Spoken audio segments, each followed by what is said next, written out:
आता आपण यज्ञ करायला होतो ना अधिकाऱ्यांना नाचवलं काय ना आलायकपणा. यज्ञ विटेवरच्या मालकाने द्वापार युगामध्ये भजन करणाऱ्या सिद्ध पुरुषांनी केला. पांडव सिद्ध पुरुष होते. महाराज कोणाच्या माग देव राहत असतो काय? देव भंगिऱ्या भुंगऱ्याच्या माग कसा राहील? मागे पुढे उभा राहे सांभाळीत आली आघात निवाराया. पांडव सिद्ध होते, नामधारक होते. पाहती पांडव अखंड वनवासी परित्या देवाशी आळविती की वाटविती. वनवासात भजन करणारी पांडव होती. यज्ञ त्यांनी केलाय. 1 वर्ष 53 दिवस यज्ञ चालला. यज्ञाच्या पूर्ण आहुती करता 2 लोकांची गरज आहे. त्याच्यात एक प्रत्यक्ष पाहिजे आणि एकाचं लिखाण पाहिजे. दोघं प्रत्यक्ष आले तर अतिउत्तम, पण एक प्रत्यक्ष पाहिजे आणि एकाचं लिखाण पाहिजे. ठीक आहे म्हणले. द्रौपदीच्या पुण्याईने एका साधूला आणलं आणि एका साधूकडचं लिखाण आणण्यासाठी प्रारब्ध सांगायलो भीमाला पाठवलं. भीमदादा शक्तिशाली होते. 9000 नागाचं बळ होतं. प्रारब्ध चुकत नाही राजू, कोणाला नाही चुकत प्रारब्ध. हे बा सगळ्यात मोठं काय असेल तर नशीब आहे. नशीब आहे, नशीब आहे. काही माणसं एक टाइम जेवले, इतक्या संपत्त्या कमील्या, इतक्या संपत्त्या कमील्या.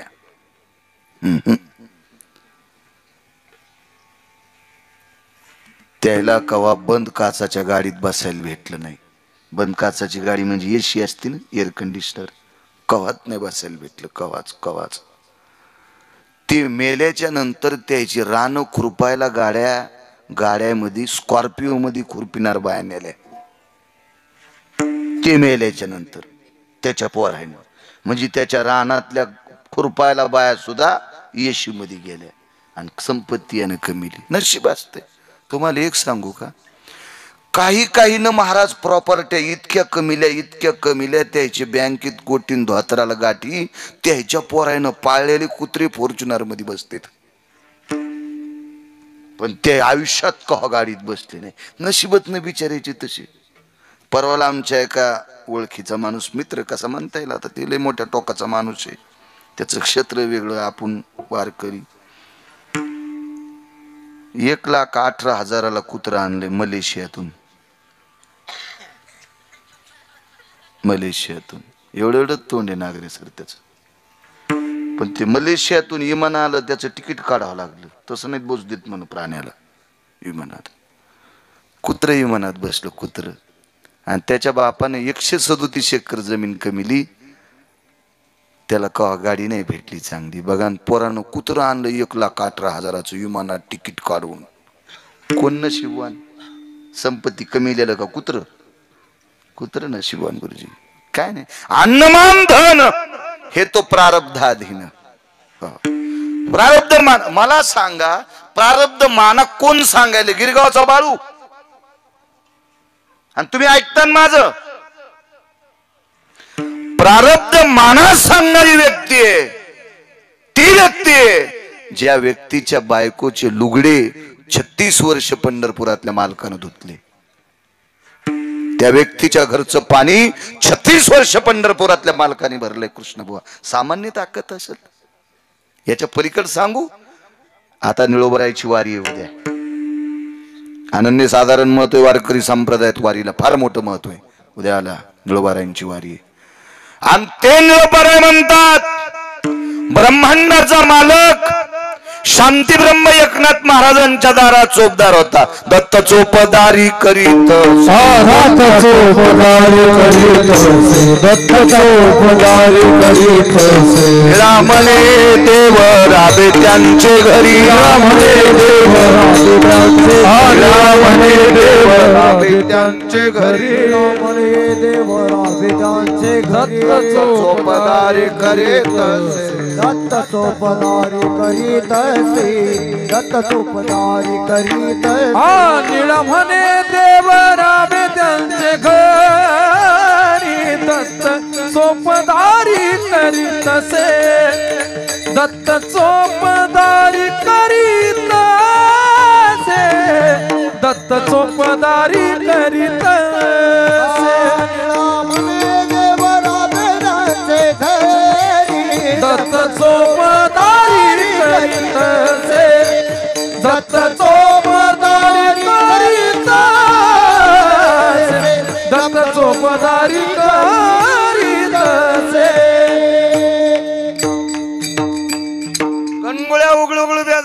बाबन सगळे आपल्या स्वप्नात नाही, तो देव त्यांचा दार सांभाळायचा. दत्त चोपदारी, दत्त म्हणजे सावध. सावध, एक तीळ मात्र चूक न करता दार सांभाळलं 36 वर्ष. त्या नाथबाबांचं वाक्य प्रारब्ध क्रियमान. विमाल सांगितलं, भीमदादा जा महाराजांकडे एक ऋषाचं पत्र घेऊन या.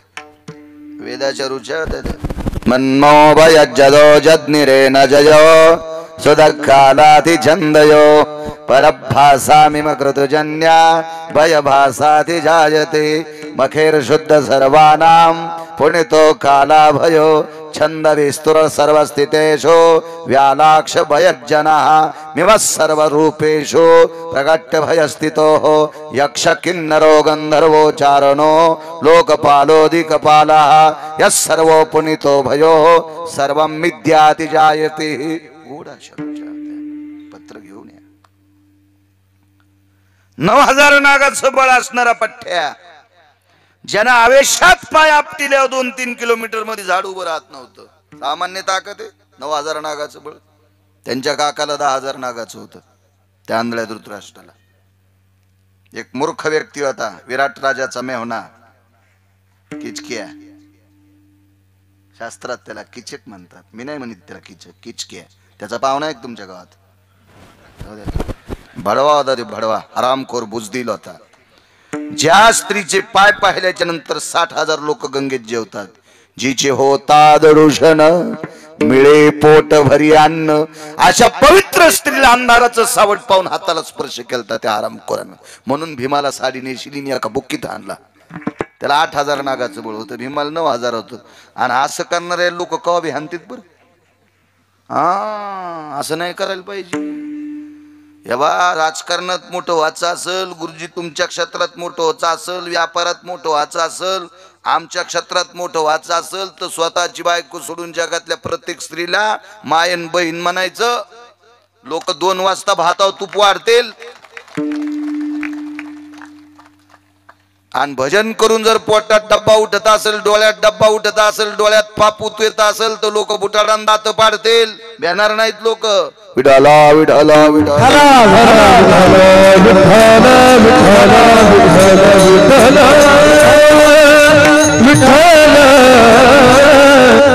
आणि एक लक्षात ठेवा,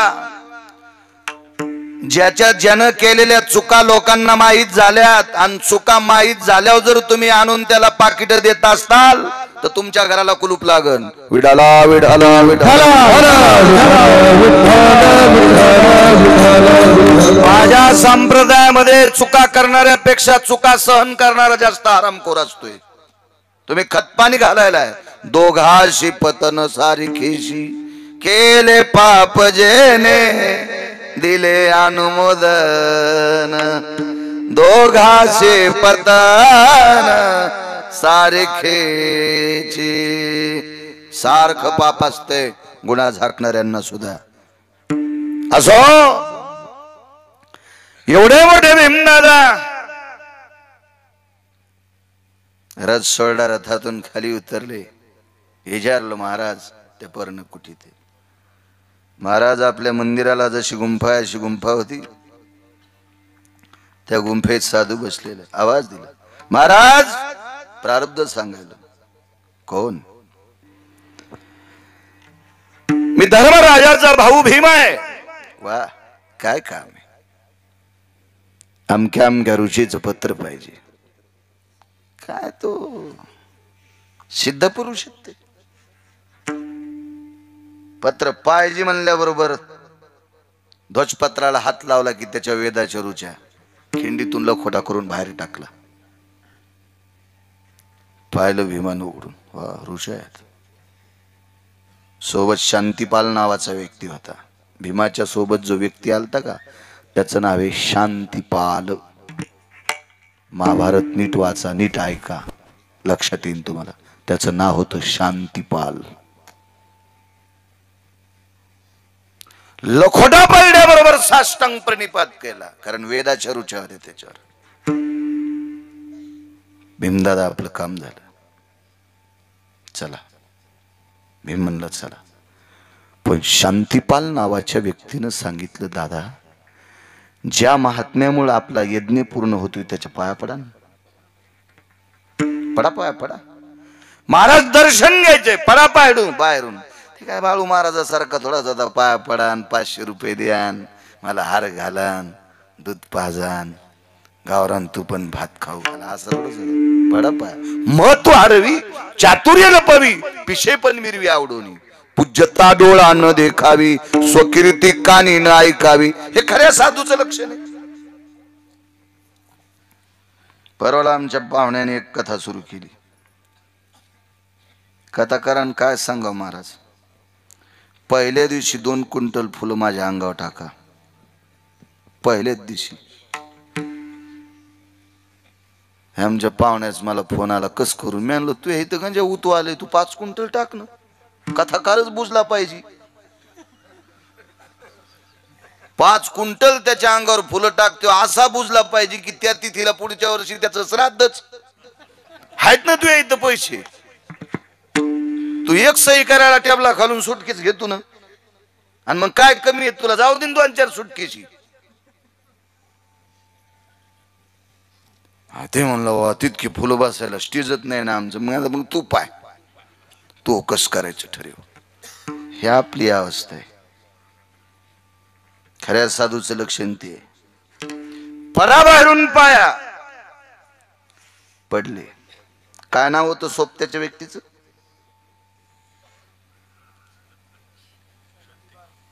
वा वा वा वा, लक्षात ठेवा. पुन्हा जर कधी इथं कीर्तनाला बोलू नका, जर आलोच तर मी विचारीन. काय नाव होतं? शांतीपाल. दादा, आपल्याला द्वारकाधीश कृष्ण परमात्म्याने विचारलं, महाराज कसे दिसत होते, तर काय सांगतात?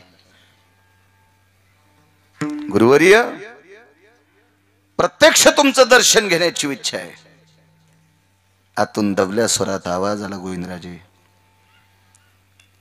भीमराजे, हे भीमदादा, बाळा, मला पाहिल्याच्या नंतर तुला उलट्या होतील रे. भीमानं सांगितलं, महाराज काय व्हायचं तो उद्या, पण एकदा बघू द्या. आला त्या गुंफेचं दार उघड. महाराज दार उघड्याबरोबर इतका घाण वास आला, कारण महाराजाला तोंड होतं डुकराचं. महाराजाचं तोंड डुकराचं. रुचेचा भोगता होता वेदाच्या. पुराण मतितम वेदान भयो निरांजनम कृतुजयो नाम गंधमादनेन स्थितयानाम वेदा पुनित पुंजयो. वेदा पुनित पुंजयो गंधमादन स्थितिजायो. वेदा मर्मज्ञति शास्त्रयो अर्थमीमांसति जायते नाम गंधमादनास्ततेवचम्. इतका प्रकांड माणूस, इतका प्रकांड, इतका प्रकांड, पण तोंड डुकराचं. अंगाची कांती. जगात कोण्याही पार्लर मध्ये जा, कोणतेही वरचे लोशन लावा, तरी तितकी त्वचा निर्मळ होणार नाही. अशी सूर्याच्या तेजाला लाजवील आणि चंद्राच्या शीतलतेला लाजवील असं रुपयाच्या पाझनासारखी, काय सोन्याची किळ दमदारीन, इतकी सुंदर त्वचा होती, पण तोंड डुकराचं. साधूचा अधिकार बघितल्याच्या नंतर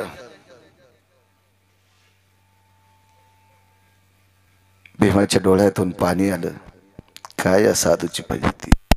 एक विचारू गुरुदेव, सर्वांग रुपयाच्या कांतीला लाजवील असं स्वरूप गोड आहे तुमचं, पण तोंड डुकराचं का? भीमा, देवाला 2 कामं करायची होती. भीमाला जरा बोलायचा नाद होता, ते काम बंद करायचं होतं, आणि दुसरी गोष्ट प्रारब्धाची व्यथा दाखवायची, म्हणून तुम्हाला चरित्र सांगायला. भीमा, मागच्या जन्मात पृथ्वीवर जेवढे देश आहेत त्या देशात एकाही देशात माझ्यासारखा अन्नदान करणारा कोणीच नव्हता. अन्नदान माझ्या इतकं कोणीच केलं नाही. पण एक झालं रे भीमदादा, पंक्तीला माझ्या एक साधू बसला. तो साधू दिसायला साध्या वेशात होता, पण माझ्या पंक्तीमध्ये मंडप कमी पडल्याच्या नंतर काही पंक्ती मंडपाच्या बाहेर होत्या. मंडपाच्या बाहेर बसलेल्या पंक्ती सगळ्या उन्हात होत्या, पण ज्या पंक्तीला साधू बसला त्या पंक्तीवर ढगानं सावली धरली.